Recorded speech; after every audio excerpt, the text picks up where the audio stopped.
ito ay rated SPG. Striktong patnubay at gabay ng magulang ang kailangan. Maaaring may masiselang tema, lengguwahe, karahasan, sexual, horror o droga na hindi angkop sa... Habang nakagapos nga itong si Mitena na nag-iisa at sugatan sa hindi nga malaman na lugar, dahang-dahang binabalot ng kalungkutan ng kanyang isipan, napapatanong sa kanyang kapalaran na siya mismo ang may kasalanan.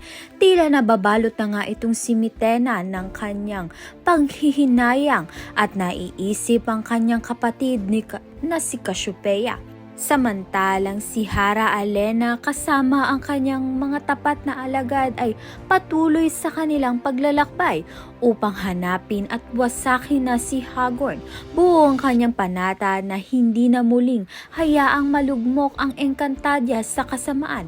Ngunit sa isang hindi inaasahang pagkakataon, nagtagpo ng landas itong si Hagorn at Mitena. Sa gitna ng dilim at galit, isang tanong ang muling sumibol. Si Hagorn na nga ba ang magiging katapusan ni Mitena? O sa hindi inaasahang sandali ay magiging magkakampi pa nga ang dalawang nilalang na kapwa nilamon ng kadiliman.